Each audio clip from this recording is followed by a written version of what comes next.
Welcome back to World Ducati Week at Misano. You join us in the build-up to one of the most anticipated events of the weekend.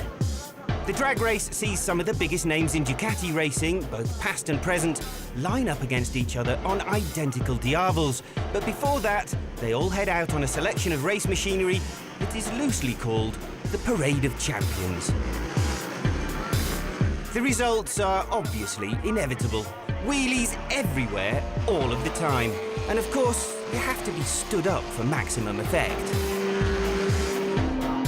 Generally, everyone behaves in the corners until someone starts dive-bombing apexes, and then it all kicks off.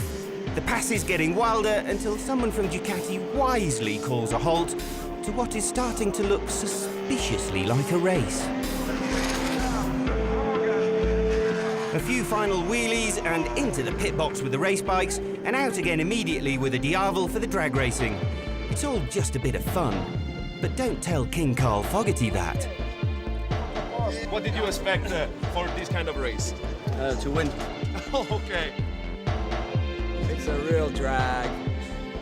It's great. I'd love to finish on the podium again today. Shouldn't think like that. I want to win, really. Last year was pretty good for me, so we'll see how this afternoon works out. It's gonna be pretty tough.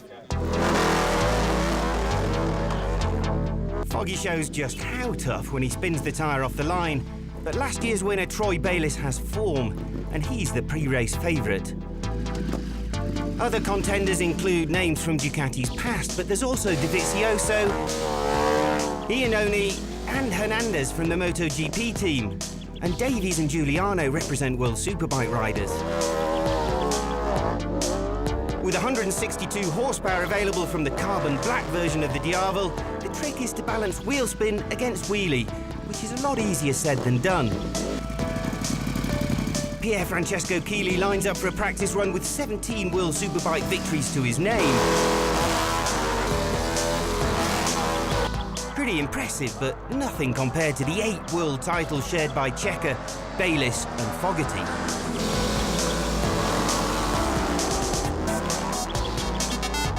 As the elimination rounds get underway, most of the oldies, including Ruben Zaus, Keeley, and an obviously frustrated Foggy, succumb to the youngsters.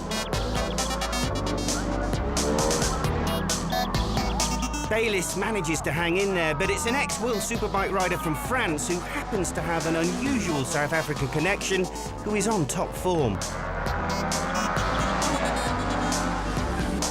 Regis Laconi's career ended in a big crash at the bottom of Kyalami's notorious mineshaft. But he's here in Misano looking relaxed, fit and very fast.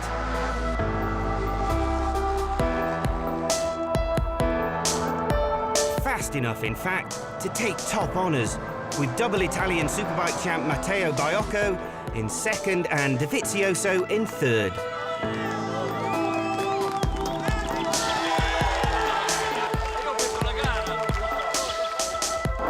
And here he is, you can hear him already. And now you can see him. A 39-year-old Regis Laconi who came second in the World Superbike Championship in 2004.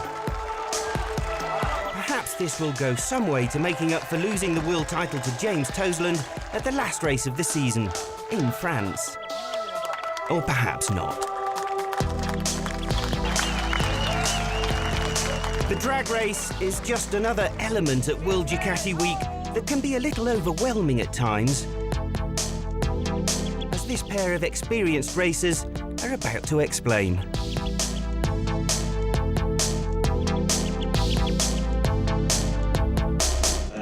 Otherwise, World Ducati Week, yeah, it's pretty phenomenal, really. It's my first time, obviously, and last night I think the highlight was the ride. I thought it was just us guys and 20 of us on the grid to ride down to Riccione, and then when I saw the several thousand people all down the pit lane, I was like, okay, kind of shows what Ducati's all about. And then riding through the beach towns. I've never had so much fun just revving a bike. It's pretty sad for a 27-year-old motorbike racer, but it's good fun when there's the atmosphere like that. But yeah, thoroughly enjoyable. I hope today I can get a little bit of chance to look around, but otherwise just enjoy the weekend. Yeah, a humbling experience because no matter what you do, the people are completely mad for the red. You know, it's like the blood. You know, you need the blood to live. It's like they need the Ducati to live. So yeah, something very, very special. I've been told about it for many, many years. 10 years ago, somebody said they were going to the World Ducati Week, and I said, okay, great. And now you come and see it. It's a spectacular experience. So unfortunately, I'm not able to be involved. For sure, I would have won the drag race. This is clear. But yeah, I'm disappointed not to be able. But maybe next time. He can always console himself with a quick blast in an Audi R8 or even a Lamborghini. There's a tie in there with Ducati. It doesn't matter where you are in the world, you just can't avoid South Africans. I found another one wandering around the pits here. This is Renato Rizzo. I've seen him blasting around Kyalami in his 11.99 Panigale. Renato, it's a long way to come for a weekend. What do you think about the weekend as a whole? Well, it's all been worth it. Has it? Glad I came. If you're a Ducati fan, you've got to make the effort to come here.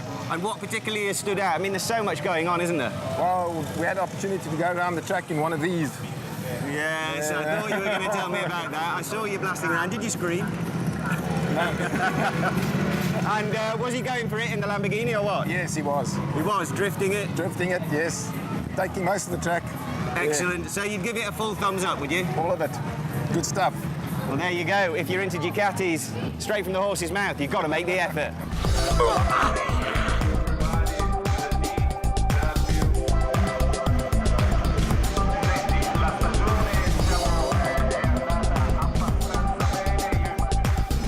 Someone else very important. This is Johnny Arujo. He's the general manager of Ducati in South Africa. And Johnny, like me, I believe this is your first time at World Ducati Weekend. Are you impressed? Very, very impressed. I think it's all going to hit me next week when I get back home. It's a lot to take in, isn't it? There's so much going on. I tell you what, the organisation, the logistics, just the whole thing put together is just mind-blowing. Absolutely it is, isn't mind-blowing. I don't think you can find words to put it into words. You've just got to come here and experience it yourself. You'd encourage, obviously, every sort of Ducatisti in South Africa, make the pilgrimage. If you're a Ducati owner, you've got to be here. You really got to be here. And give you any ideas about what you might be doing along this line? Obviously, nothing this grand in South Africa, but any potential We have a day called the Dream Day in February. We did it. We had our first one now this year, and obviously we'll have the next one next year. And I'd love to really. I mean, it's going to be nowhere like this, but I'd really love to bring it even 5% of what we're looking at here, because, as I said, any Ducati owner in this world has to come to the Ducati week, event yeah. like this. Yeah, it's just. I tell you what, though, I know, and it sounds a bit weird. I think Johnny's most exciting moment of the whole weekend didn't involve 2 wheels; it involved 4. What was that? Tell me about what happened. That was in the new model of the Lamborghini. I can't even pronounce its name, but we'll keep that to the side. It's something like a Huracan, but we've got footage. I was very fortunate to have a drive in it, well, as a passenger, but it was, 1 lap was just too quick. I mean, 1 lap felt like 1 second. You needed at least 5 or 10 laps in Did the it get car. the heartbeat going? Oh, it was fantastic. And the guy that drove us, I think he's a professional racer, because he knew what he was doing. If you're thinking of why's Johnny been in a Lamborghini, well, if you remember the whole kind of VW group, Audi bought Ducati, Audi are tied in with Lamborghini, so there's a lot going on here, not just motorbikes. Yeah, well, they've got Audis here, R8s. Yeah. The whole promotion they're using with R8s and Lamborghini, because Lamborghini belongs to Audi. And it's just putting the whole thing together. I think it's amazing. It's nice. It just spices up things a bit, you know? I think that's the best way to end it, Johnny. Yeah. It's amazing.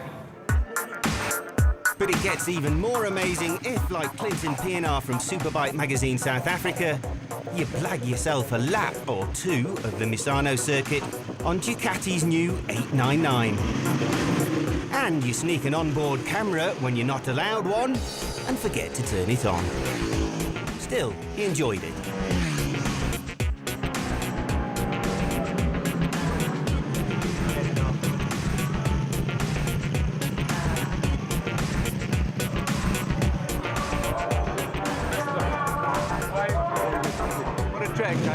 It's not as up and down as what I thought, but those 3 corners off the back straight, I promise you need something that's about this big to do it properly. Fantastic experience, loved it. Well, it's been an absolutely amazing long weekend here at Misano for the World Ducati weekend. So much to see and do. And I suppose we've just got one final bit of news about the Ducati brand. Absolutely. If you look behind me right there, you see the word Scrambler Ducati. Now, no pictures have been released. It's not available till 2015, but this is a whole new kind of range for Ducati. We don't know any details, apart from the fact there will be a 400cc version. Whether it'll be a single or a twin, we don't know. There will be a bigger version. Look, it's not going to be an off-road bike, but it's a styling thing, and it could look quite cool. It'll be affordable, it'll be very cool. And yeah, it's good to see Ducati branching out into other stuff. Absolutely, but for now, it is bye from Italy, and see you next week. Ciao!